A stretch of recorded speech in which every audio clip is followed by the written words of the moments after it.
प्रधानमंत्री नरेंद्र मोदी ने शुक्रवार को सेवा तीर्थ परिसर से कर्तव्य भवन 1 और 2 का उद्घाटन किया। इसके साथ ही सिक्का और डाक टिकट भी जारी किया। इससे पहले पीएम मोदी शुक्रवार सुबह सेवा तीर्थ कॉम्प्लेक्स का उद्घाटन किया था। यह नया भवन प्रधानमंत्री कार्यालय, पीएमओ, राष्ट्रीय सुरक्षा परिषद सचिवालय और कैबिनेट सचिवालय का केंद्र बन गया है। इसके साथ ही केंद्रीय मंत्री मनोहर लाल ने बताया, अब उद्योग भवन मेट्रो स्टेशन का नाम बदलकर सेवा तीर्थ मेट्रो स्टेशन किया जाएगा।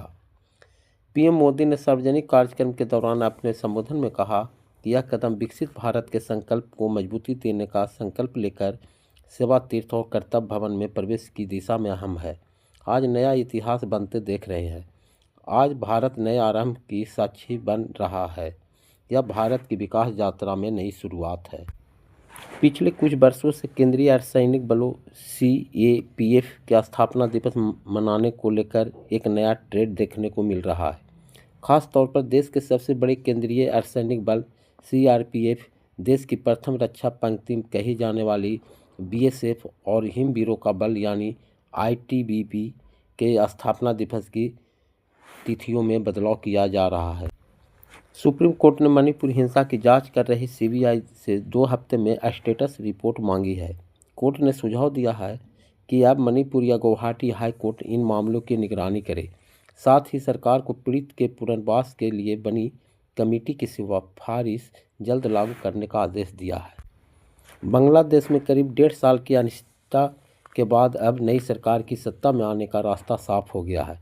बीते दिन देश में 13वां राष्ट्रीय चुनाव हुआ, जिसमें दिवंगत पूर्व पीएम खालिदा जिया की पार्टी बीएनपी ने स्पष्ट बहुमत हासिल किया है।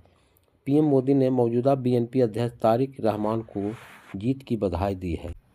देश के पहले प्रधानमंत्री पंडित जवाहरलाल नेहरू चीन और भारत के बीच पंचशील समझौता क्यों नहीं चाहते थे? चीन को लेकर कांग्रेस सरकार की नीति क्या थी? मैकमोहन लाइन भारत के लिए सामरिक रूप से अहम क्यों है? ऐसे तमाम सवालों पर chief of defence staff CDS Chauhan एक कार्यक्रम के दौरान अपनी राय दी। उन्होंने कहा कि शायद पूर्वोत्तर भारत में मैकमोहन लाइन की अहमियत को समझने के कारण ही पंडित नेहरू चीन के साथ पंचशील समझौता करना चाहते थे। वैलेंटाइन डे पर विश्व हिंदू परिषद ने अश्लीलता और कथित लव जिहाद के खिलाफ चेतावनी दी। विहिप और बजरंग दल ने गलत हरकतों पर कार्रवाई की बात कही, पुलिस सहयोग का दावा किया और हिंदू समाज को सतर्क रहने की अपील की। भारत अकेले 5 वर्षों में 50 नए हवाई अड्डे बनाने की योजना बना रहा है, जो देश के रियल एस्टेट सेक्टर के लिए भी बड़े अवसर पैदा करेंगे। शुक्रवार को नागरिक उड्डयन मंत्री राम मोहन नायडू ने कहा, हवाई अड्डे रियल एस्टेट विकास का सहारा है। भारत और अमेरिका के बीच हुई हालिया व्यापार समझौते पर कांग्रेस सांसद और लोकसभा विपक्ष के नेता राहुल गांधी केंद्र की मोदी सरकार पर हमलावर है। वे लगातार आरोप लगा रहे हैं कि ट्रेड डील किसानों की रोजी रोटी छीनेगा और देश की खाद्य सुरक्षा को कमज़ोर करने वाला है। राहुल गांधी ने लोकसभा व्यापार समझौते को किसान विरोधी बताया है। इस कड़ी में अब शुक्रवार 13 फरवरी राहुल गांधी ने किसान संघों के नेताओं से मुलाकात की। भारत और अमेरिका के बीच चल रही कड़वाहट अब खत्म हो गई है। टैरिफ में कटौती और हालिया व्यापार समझौते के बाद दोनों देशों के रिश्तों में फिर से पटरी पर लौटते दिख रहे हैं। इस बीच गाजा के पुनर्निर्माण को लेकर गठित किया गया अमेरिका के बोर्ड ऑफ पीस में क्या भारत शामिल होगा? इस पर विदेश मंत्रालय ने अपना रुख साफ किया। गाजा के लिए नवगठित शांति बोर्ड में शामिल होने के अमेरिकी निमंत्रण पर भारतीय विदेश मंत्रालय का बयान आया है। गुरुवार 12 फरवरी को विदेश मंत्रालय के प्रवक्ता रणधीर जायसवाल ने केंद्र वार्ता के दौरान इससे जुड़े एक सवाल पर भारत के रुख को लेकर जवाब दिया। उन्होंने कहा, अमेरिकी राष्ट्रपति डोनाल्ड ट्रंप के शांति बोर्ड में शामिल होने का न्योता मिला है। फिलहाल हम प्रस्ताव की समीक्षा कर रहे हैं। प्रधानमंत्री नरेंद्र मोदी ने केरल से आए भाजपा के पंचायत, नगर पालिका और निगम प्रतिनिधियों से मुलाकात कर कहा कि राज्य की जनता एलडीएफ और यूडीएफ से परेशान है और अब भाजपा एनडीए से उम्मीद कर रही है। उन्होंने जनप्रतिनिधियों से ज़मीनी स्तर पर काम तेज करने को कहा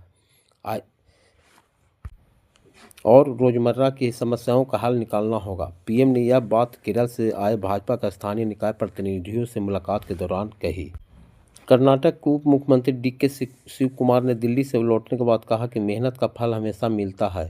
और समय आने पर सब साफ हो जाएगा। राज्य में मुख्यमंत्री बदलने के अटकलों के बीच उन्होंने राहुल गांधी और मल्लिकार्जुन खड़गे से मुलाकात की। उन्होंने विधायकों के विदेश दौरे की खबरों पर अनभिज्ञता जताई है।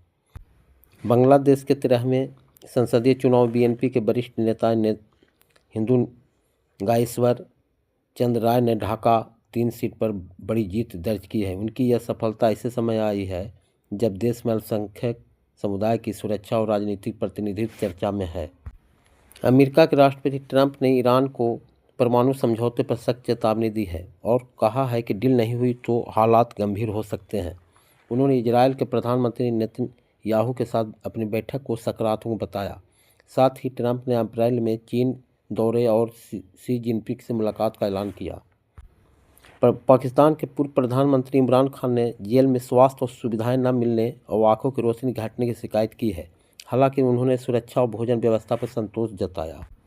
सोवियत युग के प्रमुख आलोचक और लेखक राय मेदवेदेव का शुक्रवार को 100 वर्ष की आयु में निधन हो गया।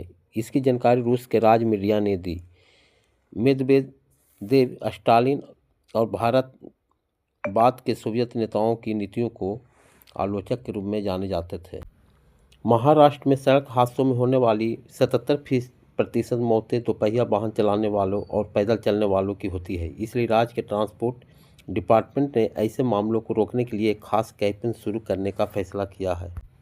उत्तर प्रदेश में हर साल करीब 22,000 लोग सड़क हादसों में अपनी जान गंवाते हैं, जो देश में सबसे अधिक है। इस गंभीर चुनौती से निपटने और राज्य के प्रदूषण मुक्त बनाने के लिए योगी सरकार ने 2026-27 में ग्रीन और सेफ ट्रांसपोर्ट पर दौड़ लगाया है। परिवहन मंत्री के अनुसार ये बजट न केवल सुविधाओं का विस्तार करेगा बल्कि तकनीक के जरिए आम आदमी के सफ़र को सुलभ और सुरक्षित भी बनाएगा।